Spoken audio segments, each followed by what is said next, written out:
This week, we welcome Anne-Marie Vandenhurk, founder at Mind the Gap Advisory, to discuss how executive paralysis leads to business damage. Then, we air two pre-recorded interviews from RSAC 2026 from DigiCert and Okta. Business Security Weekly starts now. This is a Security Weekly production for security professionals by security professionals. Please visit securityweekly.com/subscribe to subscribe to all the shows on our network. It's the show where we explore the business of security to improve the security of business. Your trusted source for actionable insights on leadership, communication, and innovation. Get ready for Business Security Weekly. Ever feel like your network infrastructure is stuck in the past? Meet Meter, the company reimagining what it means to get and stay online. Meter delivers full-stack networking, wired, wireless, and cellular, all in one seamless, scalable, and secure solution. From hardware design and firmware to software deployment and support, Meter streamlines every part of your network while giving you all the control and transparency you need. Whether you're managing a branch office, retail stores, or a massive data center, Meter gives you performance, reliability, and the visibility you need to stay in control. Thanks to Meter for sponsoring. Go to securityweekly.com/meter to book a demo now. That's securityweekly.com/meter, METER. Welcome to Business Security Weekly. This is episode number 441, recorded March 30th, 2026. I'm your host, Matt Alderman, back from RSA conference, a little under the weather. Nothing crazy. This isn't like 2020 and COVID, just a little stuffy. It's okay, folks. It's okay. Joining me remotely for this interview segment are all of my co-hosts. First, Mr. Jason Albuquerque. Hey, Matt. Exciting weekend. March Madness, UConn. Oh, my God. Did they pull it out against Duke? Whew, crazy game. In the spirit of basketball, my Celtics just clinched the playoff berth, so they're solid there. And then I had winning children over the weekend. My daughter won her cheerleading competition, and my son won the indoor soccer finals. So got a house full of champions here, so it's good. Wins all the way around. Providence didn't make it to the March Madness, so it's okay. Unfortunately, but it's all good. New coach coming. There you go. Oh, that's right. Also joining me today, Mr. Ben Carr. Ben, you and I were at RSAC, and we never saw each other. Yeah, crossed in the night. Never ran across each other. But we were both there seeing all things AI and listening to companies of, very few people starting new things and doing great things. But we'll see about the execution on it. So it was a good show. Yeah, just so everybody knows, I have 3 brochures in my bag out of over 500 vendors on that floor.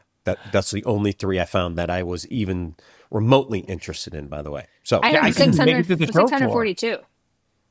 Whatever the number was, Summer, it was all agentic AI SOC, like everywhere. Yeah.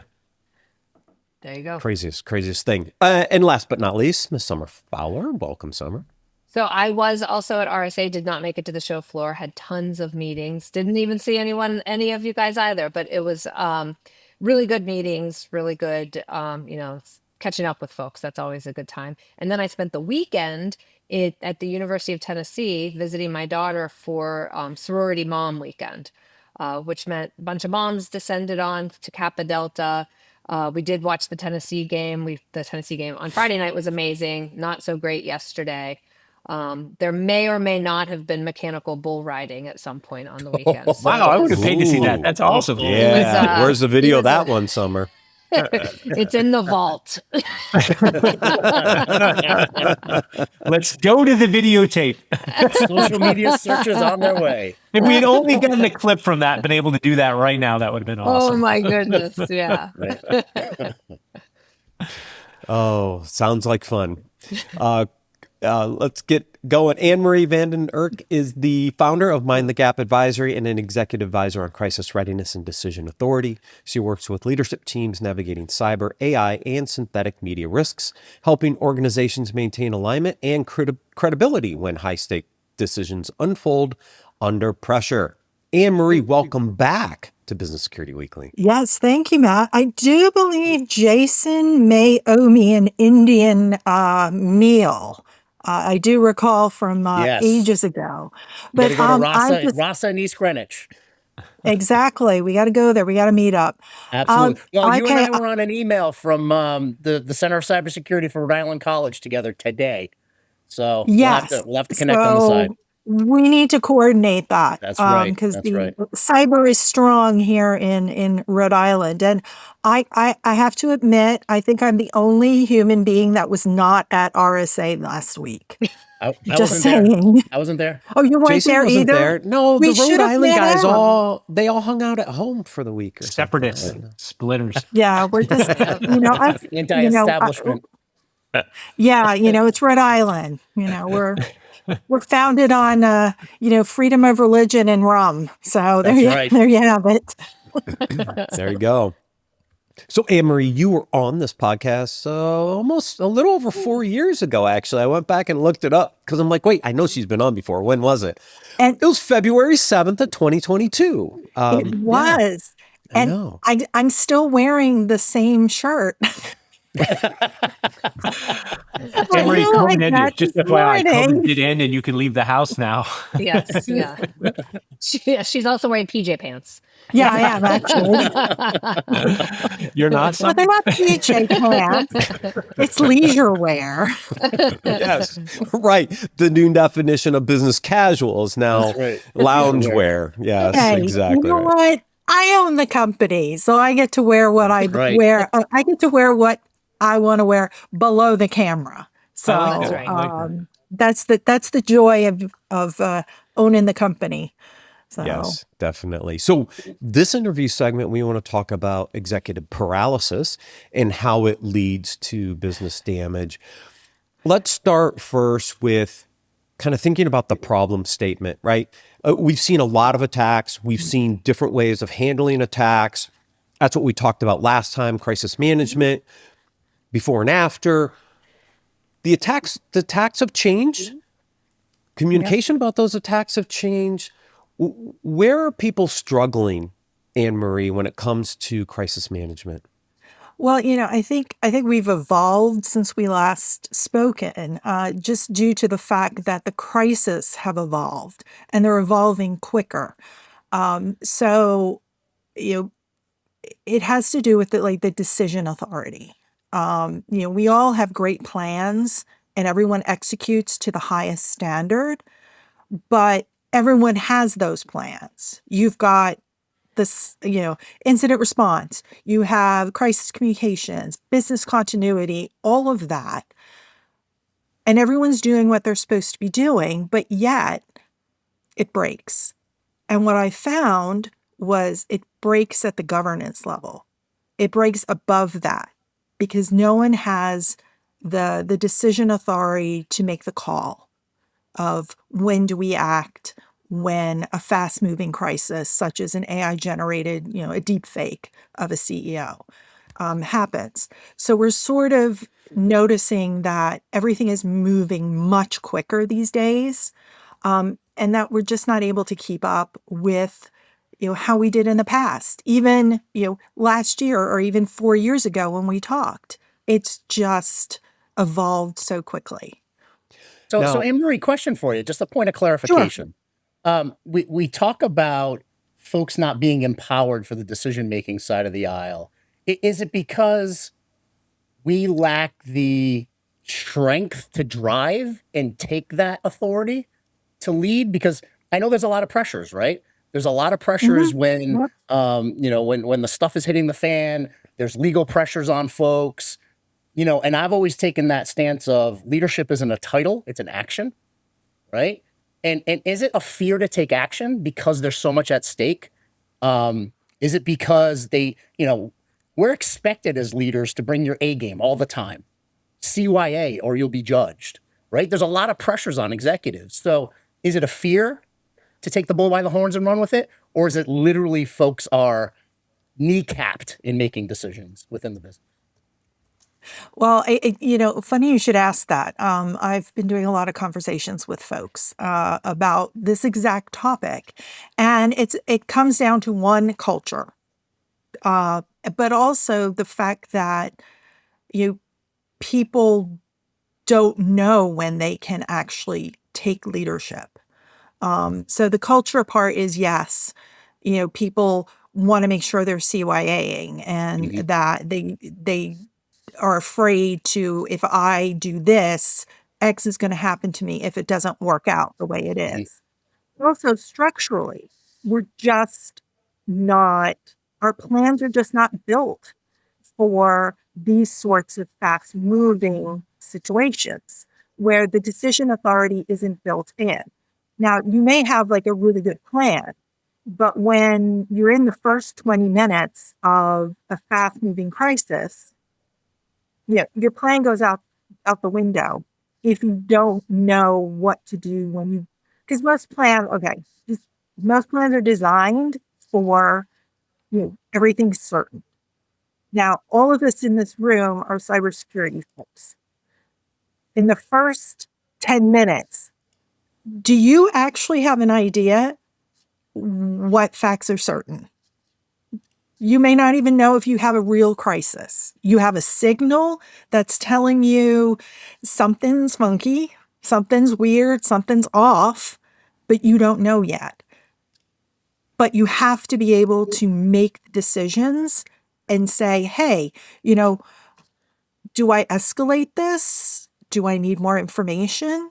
And I think that's what a lot of professionals are hitting right now is, the plans are great, but they're not designed for when facts are not confirmed, when things are not verified. They're geared for, yes, we do have a ransomware and it is confirmed.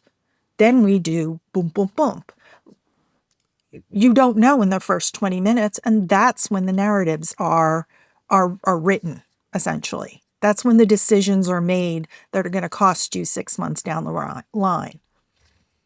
Anne-Marie, I think this is so interesting, and I went through a big incident at my last company. Do you find, and the reason I brought that up is I was surprised to find how certain people executed under the pressure. Some Right. people folded, and some people really rose to the occasion who I didn't expect. Do you find that the actions during the crisis reflect the pre-crisis culture, or do you think it's entirely different and the decision-making algorithm changes during the crisis? That, Summer, is a fabulous question. I can answer it two ways. Yes, it comes down to the culture.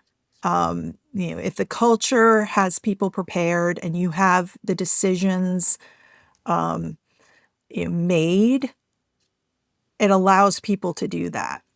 But also, there are times where people will just rise to the occasion because that's what they need to do. And I think, I've been in both situations, as a consultant and then within organizations where, going in, this is how we're going to react to this. And this has been decided upon from the get-go. But there are times where you kind of have to step up and be like, hey, we need to do X, Y, Z, or this is going to happen to us and it's not going to be good. So yeah, it's a really good question. And that's comes down to culture and preparation. So with the culture side of the aisle, right? I mean, how do we start to talk about the natural conflict that happens within organizations? And I say that because there is conflict between what security would like to do, what legal is requiring us to do, what the PR team wants to communicate out for the brand and protect the brand. There's natural conflicts that are going to happen there. How do we bring the cultural aspect to those natural conflicts to make it a positive culture? Because in the absence of a decision maker, someone should be making a decision and stepping up to make a decision, right? So, but you have security folks who are like, ugh, I know legal is going to slap me on the hand if I do something. Right. Yeah. And that's, I guess what I'm doing is I'm naming that elephant in the room. And I don't think we've named it. We're thinking it as we're all in the room going, somebody needs to make that decision. Who's going to make that decision? Or, from talking to folks, the response is everybody thinks somebody else is in charge when you're in that war room, and it turns out nobody's in charge. It's one, naming it, saying we have got a decision authority situation here. It's beyond all of our plans. It has to go above a level.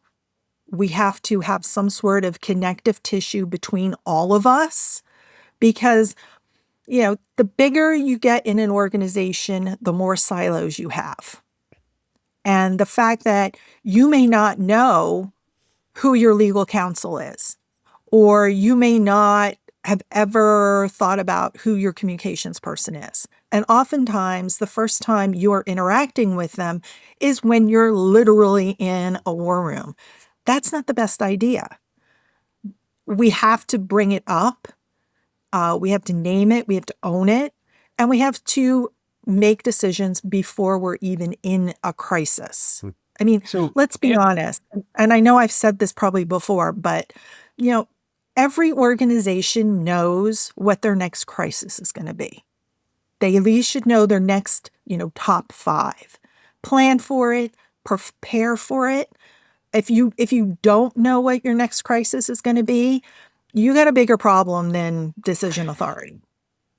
So I love the discussion, like the tabletop discussion, right? Because that seems like where we're going is like you have to game it out, you have to plan it out, you have to figure out where your issues are.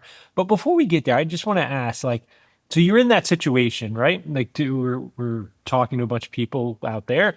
You're out there in the ether, and you're thinking, hey, next time I'm in that situation, is it an opportunity or a risk to realize that no one's standing up and owning this, right? From a CISO coming from a risk background, do you take that opportunity and become the leader and show the leadership? Or is that, I think a lot of people are thinking, man, that's risky. That's too much of a risk to stick my neck out there. I can get it cut off pretty quick.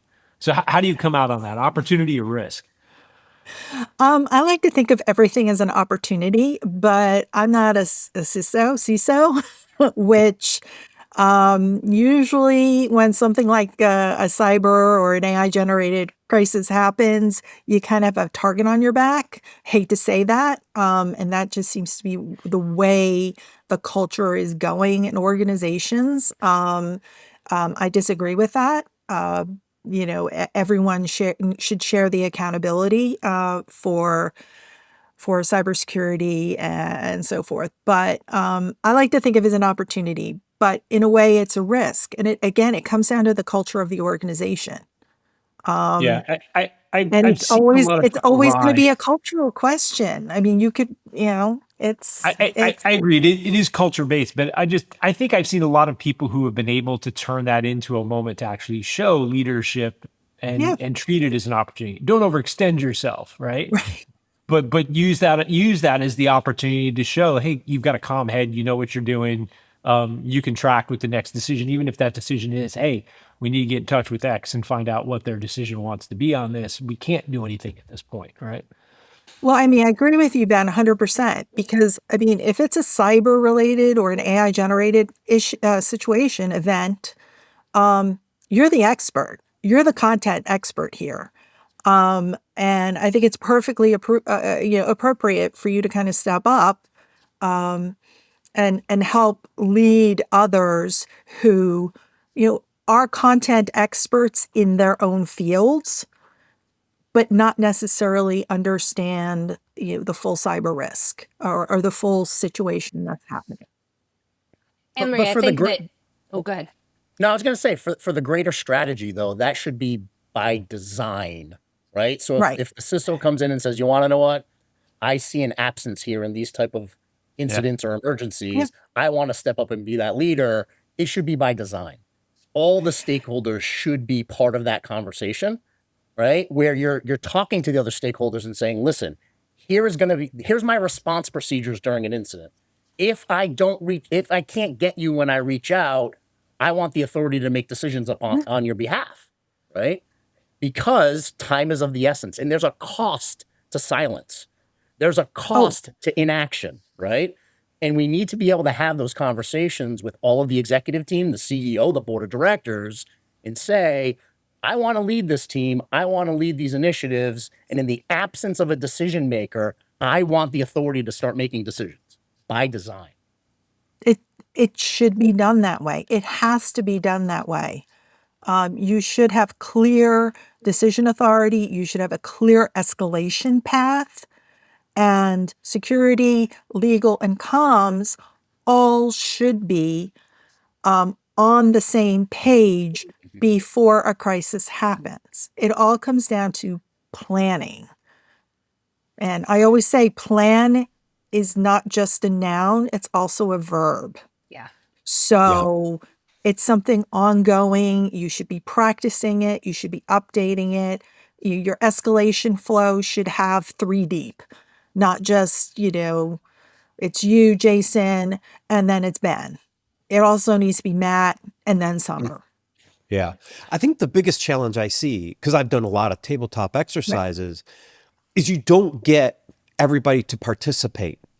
And these are some of the roles that you need to participate to open up some of these questions and build this authority from a decisioning perspective. So it's great to do a tabletop, but if your comms and your legal and your CEO, CFO, they don't show up to the tabletop, how successful are you going to be? See, that's a cultural Yes. issue. Again, we keep coming back to the culture. As someone who has done communications for ages, I never turn down an opportunity to join in an exercise. Yeah. Just And I think because that's, I know how important it is to be on the team and walk in and be able to do my job to the fullest. It's, and people think, oh, a tabletop, it's going to take forever. I actually do a literal 20-minute drill with teams. I set the clock. And I'm like, okay, we got 20 minutes. We're going to do this. And if you can't do what we need to do in the 20 minutes, here's the work you got to do. Because Anne-Marie, I think that's really interesting, right? The tabletop should be designed to have the first 20 minutes to a decision point, right? Yep. When you walk through these, you're not timing it per se. You're talking it through, you're discussing it, but you're not necessarily timing it. And what I'm hearing is, no, time it. Figure out what you can and can't get done in the first 20 minutes. Because as you said earlier, right? We're 10 minutes into the event. We don't even have all the facts. We're halfway through that 20-minute threshold. We don't know what we're going to do next, right? We just wasted half of our time just trying to figure out what do we do next. And Discord is blowing up. You've got X blowing up with everyone saying, oh, this, and this, showing screenshots. You don't even know if that's true or not. But you have to be ready to control that narrative. If it Matt, is true. I'd have to name it. If it's a smaller tabletop exercise, I would call it the coffee tabletop. There we go. Yes. I'm going to steal that, Summer. Trademark. All right. Yeah. Trademark. There's another one for, oh my gosh. So Anne-Marie, I was gonna, you can use that. Yeah, it's just, it makes sense. Yes, a lot of people are like, oh my gosh, it's going to be like 3 hours of my time. No, let's do a quick 30-minute meeting, 20-minute drill. And that should get everybody's anxiety raised. Because I love how people don't want to devote time to do a tabletop on probably one of the most important things you can do from a planning perspective, from a risk analysis side. It's true. Well, so that's what I was thinking, is there are probably people who are listening right now who think our culture's great, we've done our planning. Are there other indicators, Anne-Marie, that you could say to them, like, here are the 2 to 3 things that you should either be measuring or observing that would give you an indicator that, hey, maybe you do have a cultural, snafu that would make it more difficult during a crisis? For me, I go back to that exercise. Do that quick exercise. That really will show the cracks immediately. it just, culturally, it's having a C-suite that's engaged. It's having a culture where everyone has a voice and the ability to, if they see a signal, they can raise the flag and say, I see something. I think this is worthy of an escalation. It's, everyone thinks they have a good culture until it happens. And, you don't know what your gaps are until you actually really test it and make people sweat and make people go, oh my gosh, I need, I need some CPR. Yeah, and there has to be, we talk about culture a lot on the show. Yeah. We also talk about executive alignment, right? Because now the CISO, in this particular case, has to work across comms and legal and all these other departments, right? Which means you have to build relationships to have the ability to, have these conversations and make sure you're all aligned before an event happens. So now that's another part of this. It's tied partially to culture, but it's also that relationship building requirement that CISOs need to do across the business as well. I mean, it's essential. I mean, you have to know your people. And it doesn't have to be, this big dramatic gesture. It could be me, pinging Summer and going, so hey, you know what? I have my incident response plan. Do you know that you're listed? Summer may be like, what? I'm listed? And what's my role? And it's a good way to say, and Summer could have a plan and say, oh, by the way, you're in my plan too. And it's more essential the bigger the organization.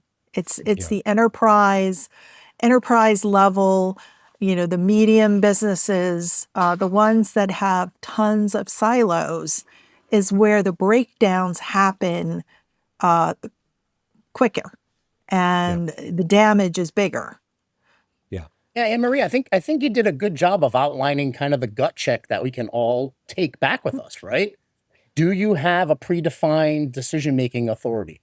Can a CISO shut down a business unit if he can't get in touch with the CFO or the CEO? Yes or no? The answer to that is no. You might have an issue, right? Do you have clear escalation thresholds? And it's not just escalating to another business unit, it's escalating maybe a spend. Do you have the authority to spend X amount of dollars if you need to autonomously? That's a big piece of that, right? If the answer to that is no, you might have an issue, right? Do you have a pact between all of the stakeholders involved? Are you solid with legal, comms, marketing, PR, CFO, where you guys have that relationship to say, if I can't get in touch with you, I'm going to grab the ball and run with it until you're available? You have that pact. If the answer to that is no, you might have an issue, right? So I think you did a really good job outlining it. And these are just the questions that we have to ask ourselves. And we're answering no to those. We got to take a step back. Yeah. Great summary, Jason. I know. He was so good. You're hired. Well, I'm just thinking about the gut check that I would have to take, right? And this is the list for the listeners. This is your gut check. Right? Roll those questions up and answer them candidly. You got to be candid. Right. And you have, exactly. Because, when I was interviewing, a lot of folks from different sectors in different positions, it was all the same. Can you do this? Can you ask those questions? And get the answers that you need before an event happens. Yeah. Get it done before the event. Anne Marie, thank you so much for joining us on Business Security Weekly. Thanks so much. Stay tuned. We air 2 pre-recorded interviews from RSAC 2026 from DigiCert and Okta. Everyone, thank you for watching and listening today. We'll see you next week on Business Security Weekly. Zero Trust is clearly the future as threats get faster, quieter, and harder to detect. but implementing it shouldn't disrupt the business.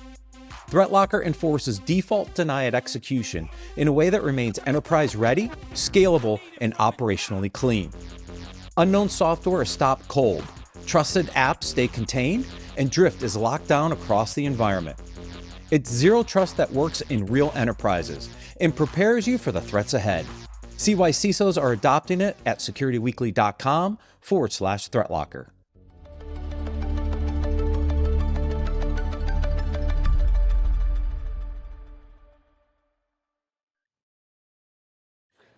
Welcome to RSAC 2026. I'm Joshua Marpet. Joining me today is Amit Sinha, CEO at DigiCert. Amit, thank you for being here. This is so much fun. I've been enjoying interviewing people. We just had about a 20-minute conversation, and it was lovely. We've talked about a lot of different topics. But right now, just for our viewers, do you mind giving us a really quick interview or overview of DigiCert, please? Absolutely. Josh, first, it's a pleasure to be back. Really enjoyed our conversation. Yeah. At DigiCert, we're the global leader in intelligent trust. Our solutions are used by over 100,000 organizations, including about 90+% of Fortune 500, Yep.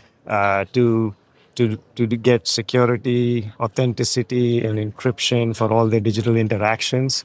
Our core platform is called DigiCert One, and it brings That's new. together. Is DigiCert One new? It's fairly It's new. new. DigiCert One's new. It brings together PKI, DNS, and certificate lifecycle management to secure That's infrastructure, software, devices, content, and now AI agents. Yeah, that's huge because, we talked for a while about certificate lifecycle management. I ranted at you a little bit. I'm sorry. You ranted at me. We're on the same page. Certificate lifecycle management is incredibly useful. It is, and it's so necessary with the lifespan shortening of certificates over until 2029, and it's going to be 47 days. Yes. Like 10 years ago, you could have a 5-year cert, a 10-year cert, nobody would blink an eye. Yes. But now it's going to be 47 days in 2029. Yes. So I could probably give the interview for you to a certain extent. I apologize. But for how many companies is this going to be incredibly useful for to have a solid CLM vendor like DigiCert? Yeah. So, Josh, we've gone from the point where CLMs were nice to have, Right, to now it's absolutely essential. I was talking to a CISO of a bank, and he privately said, "Hey, we have 3 certificate-related outages a day, right? And that is Wait, a day? A day. That's with 1-year certs. Now imagine 1 year goes to 47 days. You have 8x more certificate volumes being issued.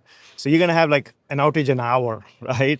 So without automation, Oh, that's not without automation, at a bank. it's At a going- bank. without automation, it's costly. You lack resilience. So you got to fix all of that now. Yeah, well, we have to. I mean, if my bank goes down once an hour, I'm going to be moving my deposits. Let's be clear. So you can't have that. We've literally gone to the point where it's unacceptable to have that kind of level of problem. Correct. Okay, so we've talked about certificate lifecycle management, and I said something, and we both agreed on it. When you do CLM properly, you're doing things like being crypto agility or being crypto agile, I think is proper. Excuse me. You're working on your zero trust. You're working on your post quantum crypto and all that kind of stuff. I mean, what did I miss? What things is it useful for? Yeah. So with certificate lifecycle management, the step one, you have to understand that there are 100 times more machine identities in an organization than humans, right? Yes. So without having a inventory of all your cryptographic assets, you don't even know where to start, right? So that's step one with DigiCert One. You're able to get a full inventory of all your assets. But then what is more important is how do I automate the full life cycle from issuance to last mile installation across my entire digital footprint? Think about all user laptops, think about all machines, cloud workloads, your CI/CD pipelines, Your your OT, documents, your everything. OT, right? So PKI just touches everything. And unless you have a proper solution that can give you a full automation across all of these assets, you'll continue to have these outages or expenses. And we, recently did a study with Forrester Research and found that our top organizations that have deployed DigiCert One with full automation. Right. Were able to get their money back from the investment that they made in DigiCert The return within on 6 investment. months, right? Wait, 6 months. 6 months. But that's it's a full payback period, full right? CLM. Full CLM, So you're full dropping automation. you're dropping a good chunk of money on this. Correct. But 6 months, I'm making my money back. 6 months is a payback period. And in fact, most of these large organizations ended up saving close to $3 million just by automating. Where do I get that AI. study? Can I get it on your website? I will. Yes, it's on the website. It's the Forrester Total Economic Impact Report with DigiCert. Fantastic. I'm actually going to download that because I can't tell you how many clients I have that I need to give them this report, okay? Because they keep going, why do I need a CLM? And I go, look, it's fantastic for the regulatory issues and the certificate lifecycle shortening, but also it works, and we mentioned this as well, for agentic AI, it goes incredibly well with understanding where your agents are, what are your agents doing, and giving them proper identity. Yeah. So do you mind going into that in a little bit? Yeah, 100%. Look, now, I look at the PKI worlds. We know how to secure machines and workloads, right? Right. You use DNS to give them a name. We can drop a X509 cert and give them an immutable identity. And that's how IT, establishes the trust fabric within an organization. What is an AI agent? An AI agent is a smart workload, right? Yes. We strongly believe that all agents within an organization should have durable, immutable cryptographic identity. I call them digital passports. Thank right? you. Yes. So Josh, if you come to work for DigiCert, the first thing we'd say is, "Hey, prove to me that you're Josh. Show me, give me your passport, digital driver's passport, license. driver's Yeah, license." of course. And we want to bring the same concept to AI agents. I mean, next year maybe I'll have 6 AI agents working for me, right? That's fine, but I have to know need to which know 6 are mine. who they are. I need to have an audit trail. I need to have a kill switch. If I don't want some agent, I need to be able to revoke it. And before I give these agents access to my enterprise kingdom, they better come with strong, immutable cryptographic identities. And this is a solved problem with SPIFFE, Spire, PKI. We've solved this with dynamic workloads. And what DigiCert 1 is doing now is extending those PKI-based mechanisms to agents to give them identity, which is step 1 for any zero trust implementation. It's fascinating because we see agentic AI literally plastered all over this conference. Correct. Like it's everywhere here at RSAC. Like it's everywhere. Yeah. And what I've talked to probably 3 or 4 different companies that have talked about agentic identity, and it's fascinating that they talk about providing guardrails for agentic identity and agentic privileges and permissions, which is understandable, and that the same idea. But the fact that you're doing it from a cryptographically secure point of view is really fascinating to me. Yes. And I know there's going to be a lot of people like, what's the big deal? I don't want a North Korean agentic AI slipped in. I mean, it sounds silly, but how many North Koreans got hired as IT workers in the past few years? Correct. Tens of thousands, I think it was. I think the foundational problem with the way people are approaching agentic AI identities is they are just substitute bearer tokens. They are acting on behalf of users. Right. You do not have an inherent, like a digital passport of the agent. That's like foundational.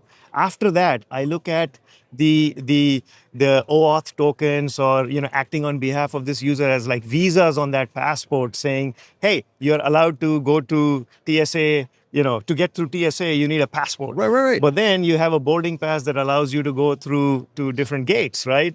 People are obsessed with the boarding pass. Authentication and authorization. But nobody is, I want to know what's as an IT controller, I want to be able to say, if I kill this root or if I kill this, does it name, immediately revoke all access within it? Right. And bearer tokens don't, right? And that's the challenge. I think we need to bearer tokens have an inherent lifespan. Yeah, we need whereas a root is immediate CRL, certificate revocation list, Correct. and everything dies. Correct. And yes. And we've solved this problem, Josh, right? Look, workloads, when I was at Zscaler, for example, you couldn't have a workload without a DNS entry. And that became like a registry of all my workloads, right? Interesting. And then those workloads, when they needed cryptographic identities and secure connections, you issue the token. You issue the certificate tied to that, binding a key to that internal name. So it's a solved problem. And what we're doing is we're bringing digital passports to AI agents using PKI, SPIFFE, Spire,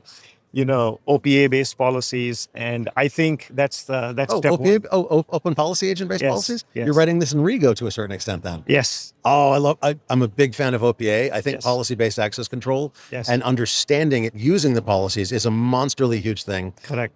There's Open Policy actually is another company. I'm a big policy fan. That's so good. I love that. That's really nice.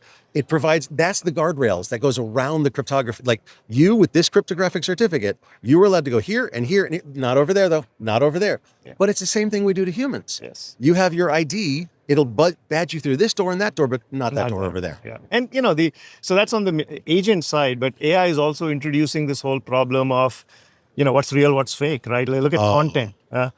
You guys will release this video, someone can download it, Google Nano Banana Pro it and change something. Where is the content provenance, right? Right. So again, solved problem with PKI. You can sign a PDF document and we know this is tamper proof. Here's all the metadata. So as DigiCert 1, you can do that. cryptographically sign my documents, my videos, my everything. Correct. And if anybody, they can still do a deep fake of it. I mean, it's not going to stop them from deep faking it, but I it can will lose its authenticate original content provenance, exactly. right? So it still the original content has the provenance, so I can prove this is real and that's this the is other one fake. not, right? And I think we'll live in a world where you might have like a blockchain of all trusted media providers and in LinkedIn, for example, you see now little CR tags that show up with media, which has a cryptographically signed content record. I forgot about that. Yeah, good point. Okay. But there's all kinds of things. Like, we have insurance companies coming to us and saying, hey, we're getting fake accident reports, right? We have camera manufacturers saying, I want to sign the metadata, GPS coordinates, timestamps, etc. of my image and raw files because I want to be able to prove this originally came from here. This camera, yes, at this time, in this place, correct, is we digital fingerprinted it and cryptographically signed it. Correct. And then that picture, if it's this picture you're seeing with this cryptography attached to it, it's real. And the standard that we've been working with a lot of the media providers, Microsoft, Adobe, etc., is called C2PA, Content Provenance Initiative. DigiCert's a certificate authority for that, and we've also been accepted into the product conformance list to be able to sign these sets of media using C2PA. Are there any other routes? There's a bunch. Okay, good. But DigiCert is leading the way, is what I'm hearing. End-to-end solution, not just giving you the authority to sign, right? But also having our content trust platform that allows you to manage all of that, just like we've done with PDFs and digital documents. So look, what do you use PKI for? You use it to give authenticity to machines and encryption, but that authenticity can be extended to media, to content, to software. We've already been doing it for documents and software, extending it to synthetic content, extending it to AI agents are all just a natural extension.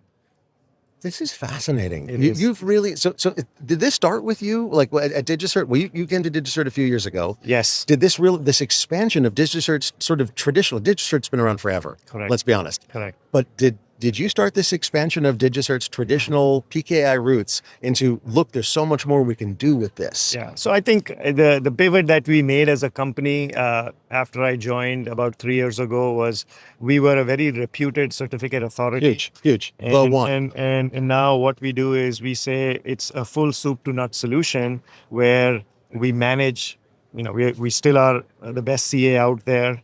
And the ability to manage... You're allowed to say that, it's cool. The ability to manage your public TLS, private PKI, replacing your internal CAs, your legacy CAs, and being able to provide a full lifecycle management around everything that PKI touches. Right. Across your infrastructure, your workloads, your machines, your software, your content. So it is the whole platform that is automating PKI and DNS for you. Wait, back up. You just said something interesting. We are the complete platform. Cool. Love it. I'm a big fan of integrated solutions because it means I don't have to deal with it. Yes. Okay. But PKI and DNS. Yeah. So you're doing all of that? Yes. So we did acquire a company called Ultra DNS. And I know. You bought Ultra DNS? Yes. So didn't even realize that. Okay. Yeah. So Ultra DNS serves about 1/3 of the authoritative queries in the world, used by some of the biggest e-commerce engines and software companies. And the reason why PKI and DNS working together is so important is because as these certificate lifetimes are shrinking, you need to do the domain control validation through DNS more frequently, right? So if you have a fragmented solution, what happens is your PKI says, I need to check DNS, right? Here's Yeah. the secret. The DNS Because I need to doesn't check the text respond. fields or the whatever. Yeah. Yes, the DNS doesn't respond, or worse still, the PKI and DNS teams are siloed, and the DNS team They're says, out of no, sync. Yeah. you can't add this record, and automation fails. For fail-safe automation, you need PKI and DNS working, in a kind of a tight loop, right? Yeah, absolutely. To be able We to need say, this. Here you go. hey, this cert on this machine is going to expire. We've already pre-authorized the DCV checks, right? And as soon as it expires, we have issued and installed, and we have notified you, as opposed to kind of back in the day, tickets are being opened, people are running around, and that's where all the inefficiency and resiliency failures happen. Okay, I'm going to go a little long here because I've got a question for you. And Go for it. You can say no, but that implies that you're going to be going after mail security as well, because SPF, DKIM, and DMARC are so heavily tied to DNS, Correct. as well as PKI. So we did acquire a company called Valley Mail. That's the leading provider. You bought Valley Mail? Yes, we did. So When? last year. I didn't even hear about that. So look, DigiCert was always issuing verified mark I've been recommending certificates. Valley Mail for years. Yes, so we love the solution because now It's a good again, solution. on when it comes to messaging trust, email trust, what are the two steps? You need to be DMARC compliant, right? Yeah. And that's really tough And you also for need domain organizations. alignments. You need the You need the SPF, DKIM, DMARC. DMARC. Yeah. And Valley Mail is the leading provider of DMARC enforcement. With Valley Mail, you're able to enforce DMARC. And with the DNS, quickly. you're going to be able to do the SPF flattening, active SPF flattening. Yeah, beautifully. they have patents on these dynamic SPF records, that are able to deal with the limitations of only so many DNS. I have you can do clients I that. have to call. This is Yeah, great stuff. No, I'm But- serious. But here's the kicker.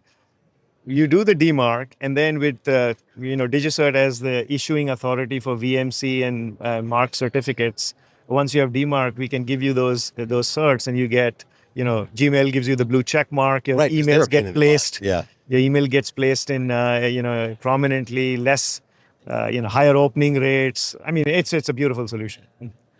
Amit, thanks for joining us today. To learn more about DigiCert, please visit securityweekly.com/DigiCert RSAC. For full RSAC 2026 coverage from Cyber Risk Alliance, visit securityweekly.com/RSAC. Stick around. We'll be back after this break.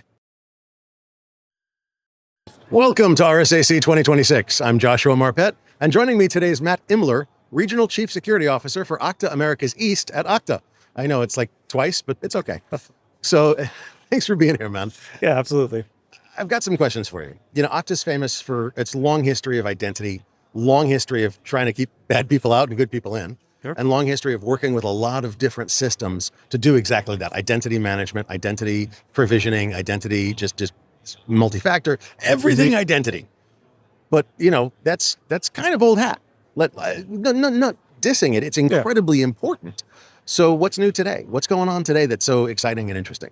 Yeah, so I mean, we're looking at what is coming next. So, as you said, it's not necessarily old hat. Identity is still important, keeping bad guys out. Yep. But we're looking at, what happens next? What happens if the bad guys do get in? How do we identify that? What's happening with all the AI agents out there? How are we treating those identities? It's not just about the front door anymore. It's more beyond that now.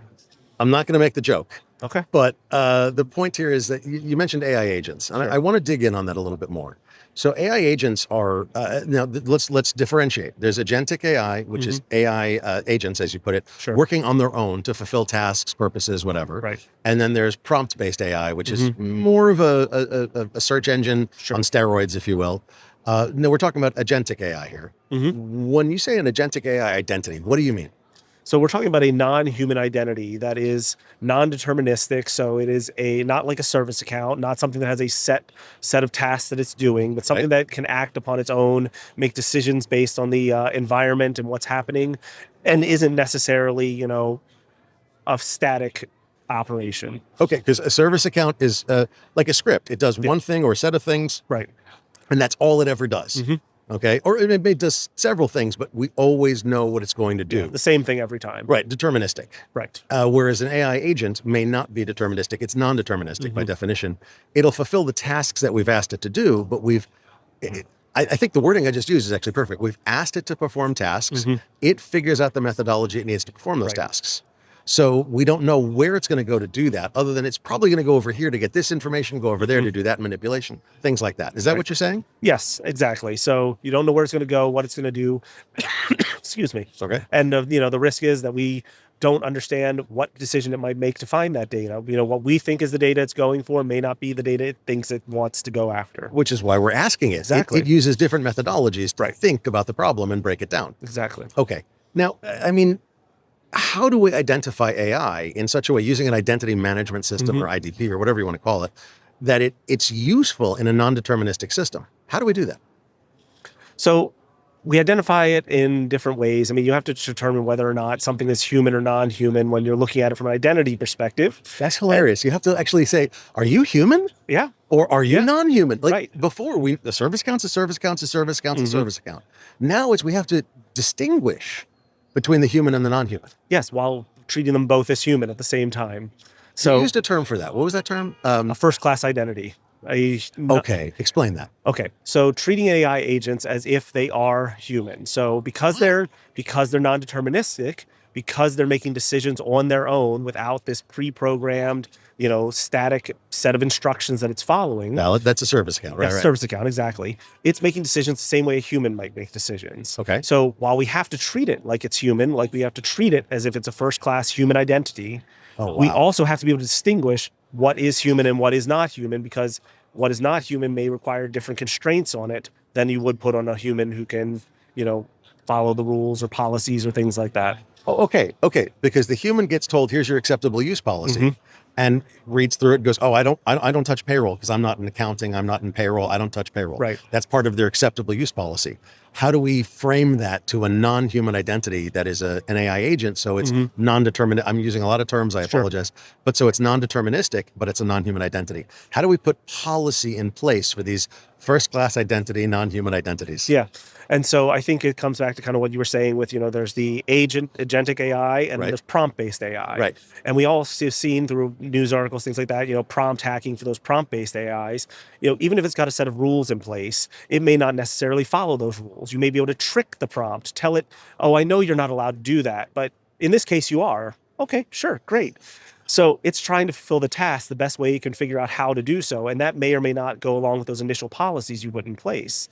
So the challenge becomes, how do you put these guardrails on these agentic AI agents in telling them, yeah, this is the rules you have to follow, but actually enforcing it so that even if they were to make that decision that they weren't going to follow the rules, they're still prevented from doing so.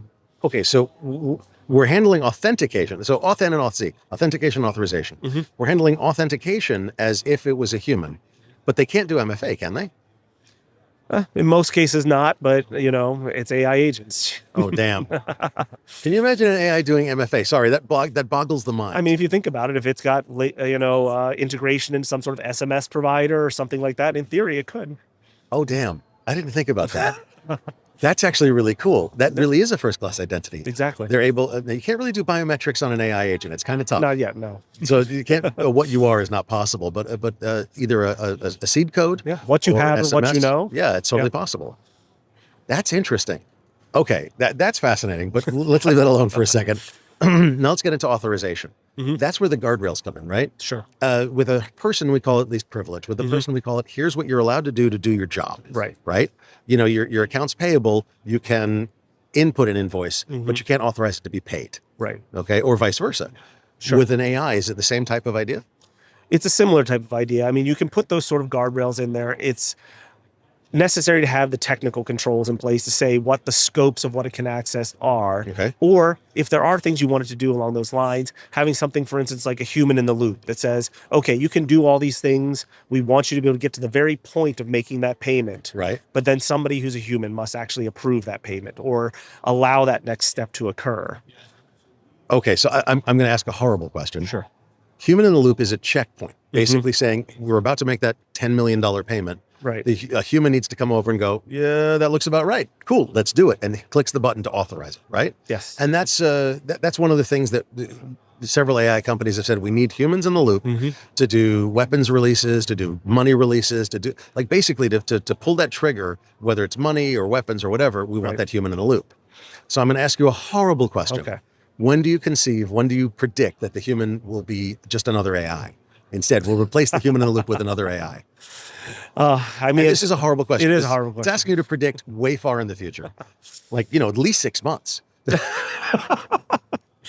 Oh man, that's horrifying. But no, I think with the human in the loop, the biggest problem we have is, with AI. So here's kind of like a counter horrible scenario for you. Cool, go for it. AI spinning up additional AI agents on their own. Oh, I need damn. an approver. Let me spin up my own approver. One's not available, so I'll just spin one up because I need an approver. So let's build an approver. Oh, damn, that's bad. That's a von Neumann scenario in AI, isn't it? Yeah. Not a hardware von Neumann, but it's a software von Neumann. Self-replicating AI. Exactly. Well, luckily, we don't have any RAM anymore, so it'll just, just fall apart. But, oh my God, that's horrible. Okay, yeah, thank you for the counter-horrible scenario. Fair enough. I now have nightmares. You put it out there, so No. You earned me the nightmares. I'm okay. It's interesting because it is not the von Neumann scenario, but the idea that the AI is treated as a human because it's non-deterministic. And you've got all these people going, it's just software, it's just software, it's just software, it's just code. And the answer is, to me, and I'm curious about your take on this, to me is, yes, it is code, or it's born of code, but it responds as if it's human. Right. It responds, you can train them to respond nasty, nice, polite, professional. You can train them. I have a 7 and a 3-year-old, so I could train them to respond similarly. Sure. Although sometimes my 3-year-old's a sociopath, so let's leave that one alone. But I think that's everybody's kids. Fair enough. But I mean, you can train the AI to respond in various forms and make it want to respond that way. So when you say that we're treating AI as human, is that sort of the first phase of believing that AI are almost human? Digital people, as it were? I think this is just a really thought question. Absolutely. And I think as we give AI agents more responsibility and increase the number of things that they're allowed to do, you start getting down that slippery slope of when does it become the point where, for instance, kind of as you were alluding to, when is there no longer a human in the loop? When do we decide, oh, well, it's worked this well for this long, it must be fine. We don't necessarily need that human check in the loop. When do we start, deciding that, those choke points that, might be waiting for the human to approve, something like that? Is the risk worth allowing it to go forward because historically it's been fine? I don't know. Yep, exactly. Like I don't know the answer to that question. Okay. It's one of those things we're trying to figure out. No, that's a personal curiosity because I'm trying to figure out how to deal with the fact that, and this, again, I have a 7 and a 3-year-old. I predate the internet. Yes, I'm old. Screw you. Okay, sorry. But I predate the internet. And I grew up effectively learning how to be a digital native. I learned how to do that, all right, from the age of about 8 years old. My kids are growing up with AI. And I'm actually building a phone system at my house so they can talk to some of my AI agents, okay? Okay. That's how they're going to do research, for example. They're not going to go on the screen. They're going to talk to somebody and have to talk somebody through finding out the information for them. Yeah. That's how I teach them information retrieval properly. And we're allowing the AI to do so much different stuff than we ever thought of 10 and 20 years ago. Yeah. And it's crazy. Right. But it's also amazing. So, and this is going back to your company a little bit, but how is Okta handling the fact that AI agents are, as you put it, expanding in responsibility so drastically, so fast? Yeah. So one of the biggest things that we're looking at as a company is how we can make sure that the customers that we have are able to identify what is and is not an AI agent so that they can put the controls in place that they need to, or at least try to.